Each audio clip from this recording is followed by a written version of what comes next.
Trae Young is one of the most electric players in the NBA. His lethal scoring ability has torched defenses and has helped lead the Hawks to reach the Eastern Conference Finals for the first time in 7 seasons. As a senior in high school, he averaged 42.6 points per game and was one of the best prospects in the country. With the Sooners, he continued to dominate, averaging 27.4 points per game. Despite his success, he was called a potential bust due to his lack of size. With the Hawks, he has become even more hated due to his behavior on the court. He has been cursed at, spit on, and shoved.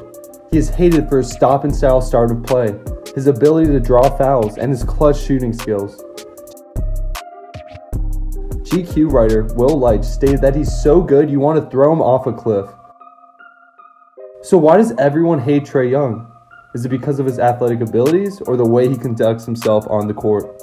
Let's find out. Trae Young was born on September 19, 1998 in Lubbock, Texas, to parents Candace and Rayford Young. Since his early AAU playing days, his father, Ray, has told him to embrace his smaller stature and always play with a chip on his shoulder.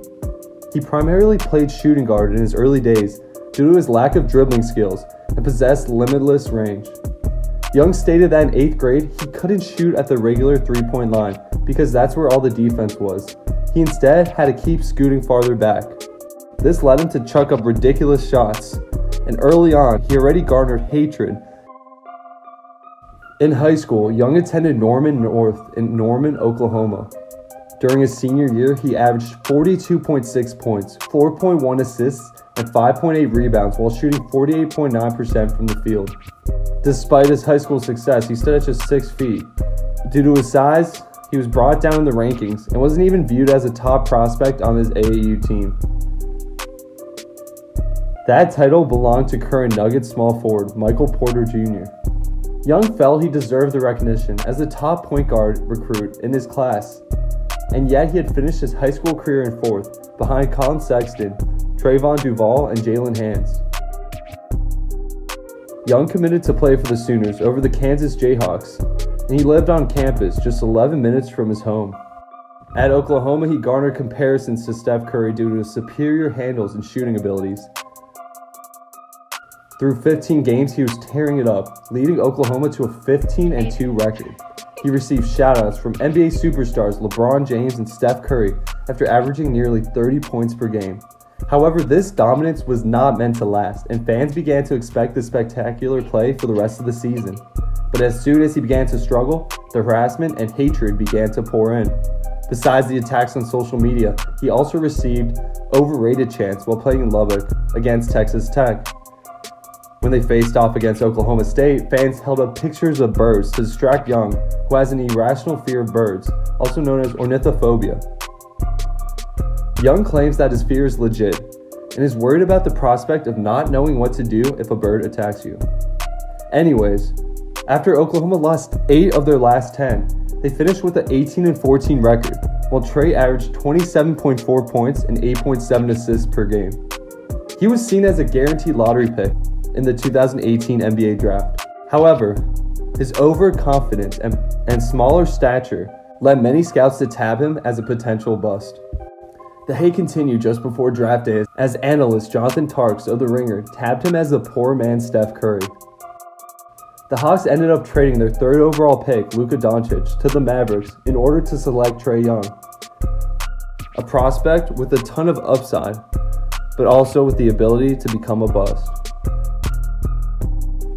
In my opinion, Young landed in one of the best situations he could be in, as Atlanta wanted to invest in this player by providing him with players to help him develop and allowing him to be in control of the court.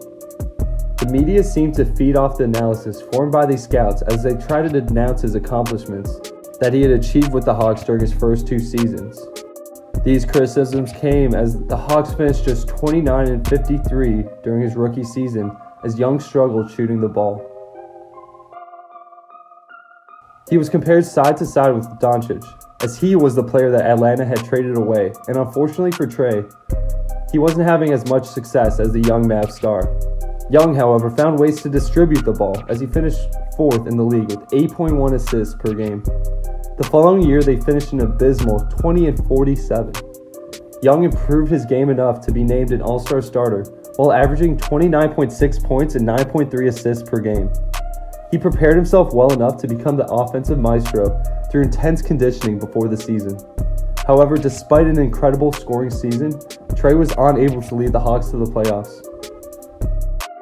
A key reason for this was the lack of depth on the team and the inability for the team to thrive when Young is out of the game. However, this year, his 3rd year, Trae Young had finally turned the corner. What critics had denounced him for, he was finally accomplishing by playing defense. The previous season, he was rated the worst defensive point guard in the NBA. However, this year we have seen him improve on this side of the ball, namely his defense. In a close victory against the Detroit Pistons, problems began to arise from inside the locker room as it was reported that John Collins was unsatisfied with the way Young was running the offense. The next game following the incident, Trae played very conservative, shooting just 3 times behind the arc, as Atlanta fell to the Hornets.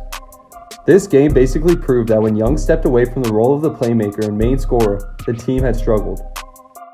The Hawks organization also made some key changes to their personnel, as head coach Lloyd Pierce was fired after several free agents who they had signed in the offseason went down with injuries, resulting in a slow 14-20 start.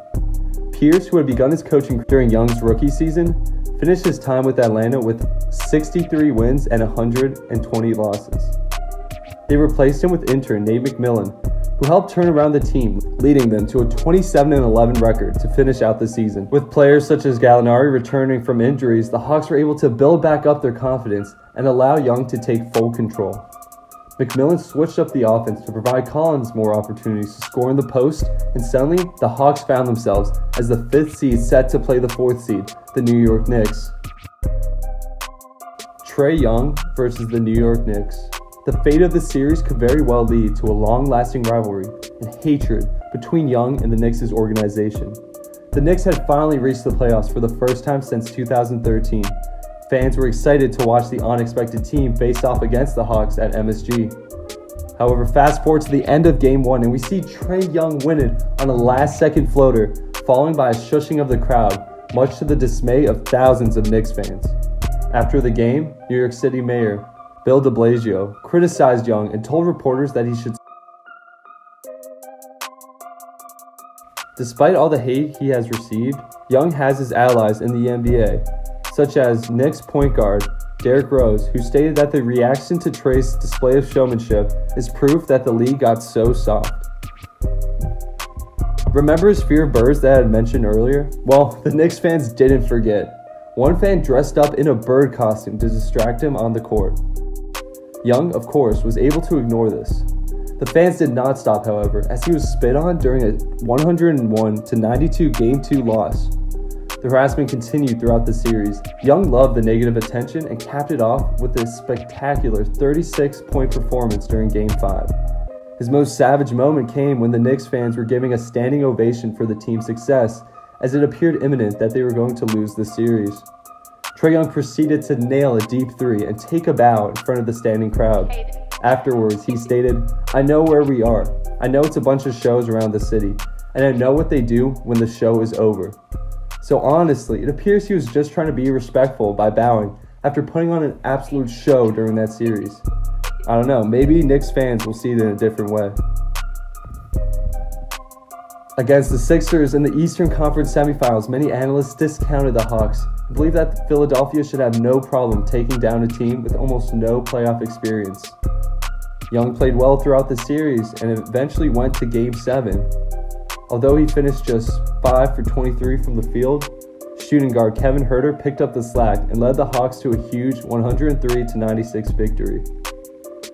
And now, in their series against the Milwaukee Bucks, Trae Young appears to not fear the deer as he led the Hawks to a huge Game 1 victory, dropping 48 points, including a shimmy right before he nailed a three-pointer. Twitter reacted in various ways, including, "This was so disrespectful, I love it," and "I hate him now." Every player will face hate, but for Trae, he embraces it and it helps him propel his game to another level. Currently, the Bucks lead the series 3-2, as Young has missed games 4 and 5 due to a foot injury. Despite all of his success so far, fans continue to hate on him for his whining and ability to draw fouls due to contact. However, as we have seen this from other players such as Luka Doncic, this style of play may become normalized throughout the league. Well, if there's one thing that the scouts were wrong about, it was that he wouldn't be able to create open shots. I mean, just take a look. Heading into the future, the Hawks should be a serious contender. It'll be interesting to see if they will continue to run the offense through Trae Young or if they will create a more balanced system to allow other players to take control when Young is struggling. If the Hawks continue their success, we could see this hatred for Young start to diminish, as he will become a more respected player due to his ability to help his team win. People hate being wrong, and they were wrong about Trae. Once fans can learn to respect him and his distinct style of play. Thanks for watching, and as always, make sure to like, subscribe, and comment any video ideas you have below. Thank you.